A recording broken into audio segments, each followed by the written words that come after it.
Friends, good morning दोस्तों। आज हम महाभारत के बारे में चर्चा करेंगे क्योंकि महाभारत से हमने बहुत कुछ सीखा है।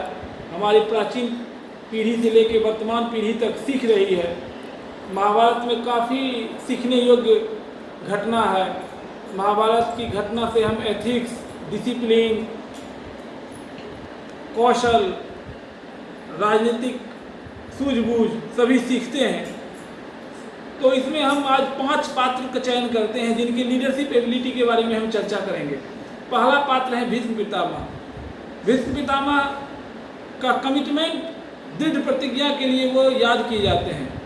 उन्होंने अपने पिता को खुश करने के लिए आजीवन ब्रह्मचारी रहने का निर्णय किया और उन्होंने हस्तिनापुर के राजगद्दी को सुरक्षित रखने की भी प्रतिज्ञा की और उसके प्रति जीवन भर वो बंधे भी रहे। उन्होंने कभी भी अपनी प्रतिज्ञा को तोड़ा नहीं, चाहे परिस्थिति कैसी भी हो जाए। अगर ऑर्गेनाइजेशन में ऐसे कमिटेड लोग आ जाएंगे तो ऑर्गेनाइजेशन कितनी तरक्की करेगा, जो अपने काम के प्रति इतना ज़्यादा ईमानदार हो। जैसे भीष्म पितामह अपने ऑर्गेनाइजेशन के प्रति, अपने राजपाट के प्रति, हस्तिनापुर के प्रति कितना ईमानदार थे। लेकिन समय के साथ हमें बदलना चाहिए। रिजाइलेंस और फ्लेक्सिबिलिटी आज के समय में ऑर्गेनाइजेशन को आगे बढ़ाने के लिए गुण है। उन्होंने दुर्योधन के पाप को समय के अनुसार री एग्जामिन नहीं किया और जिसके कारण उस समय का भारतवर्ष को इसका परिणाम भुगतना पड़ा। अब हम दूसरे पात्र कर्ण के बारे में चर्चा करेंगे। कर्ण भी धनुर्विद्या पर मास्टरी हासिल किए हुए था। उस समय में कर्ण की गिनती भारतवर्ष के सबसे बड़े धनुर्विद्याधारी में होती थी और कर्ण बहुत बड़ा दानी था, जनरस था, काइंड था। उसने अपने कवच और कुंडल देवराज इंद्र को दान में दे दिए, जो कि उसके शरीर का एक हिस्सा था। इतना बड़ा दानी, इतना बड़ा जनरस था। लेकिन उसने भी समय के अनुसार अपने आप को ढाला नहीं। समय के अनुसार अपने आप को सत्य किसके साथ है।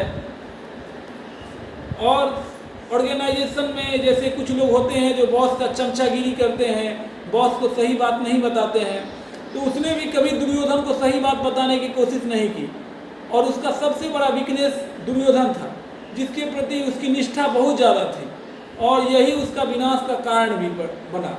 हम तीसरा पात्र कुंती के बारे में चर्चा करते हैं। कुंती जो पांडवों की माँ थी, वो बहुत चतुर, चालाक और बहुत ही समझदार महिला थी।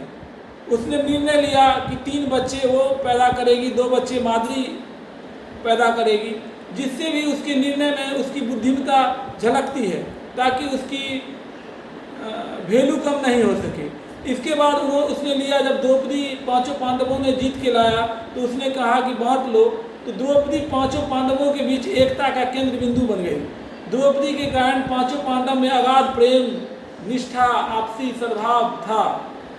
इसके बाद भी समय के अनुसार वो अपने आप को चेंज की।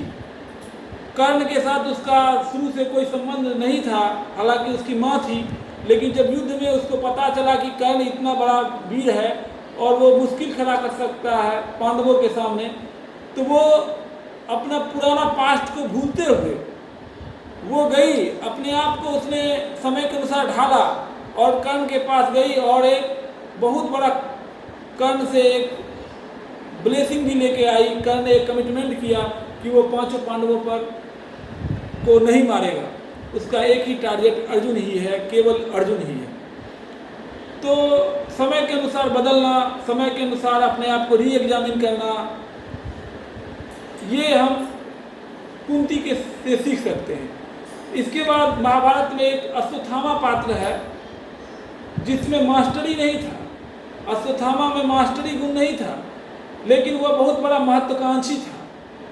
उसने पांडवों के बच्चे पर ब्रह्मास्त्र चला दिया और जिसके कारण ब्रह्मास्त्र को उसको वापस लेना नहीं आता था और इसके कारण महाविनाश की स्थिति उत्पन्न हो गई। इसी के कारण हमें एक मास्टरी हासिल करना चाहिए, तभी समाज हमें रिकॉग्नाइज करेगा। वो अपने आप को समाज पर थोपना चाहता था, सेल्फ मेड लीडर। हमें सेल्फ मेड लीडर बनने की कोशिश नहीं करनी चाहिए। हमें अपने प्रभाव ऐसा जमाना चाहिए जिससे समाज हमें अपने आप को लीडर माने। इसके बाद महाभारत में सबसे कुशल कलाकार थे श्री कृष्ण भगवान। वो अद्वितीय थे, अप्रतिम थे। उन्होंने समय के अनुसार निर्णय लिया, समय के अनुसार अपने आप को बदला। कभी भी वो अपना स्वयं के लिए, उनका महाभारत में कहीं नहीं था वो स्वयं के स्वार्थ के लिए उन्होंने कुछ किया नहीं होगा। उन्होंने समाज के हित के लिए किया, समाज को आगे बढ़ाने के लिए किया और सत्य का साथ दिया। इसलिए कृष्ण सभी पात्रों जिसका मैंने वर्णन किया है उसमें सबसे योग्य और सबसे अप्रतिम अनुकरणीय थे। जय हिंद, जय भारत।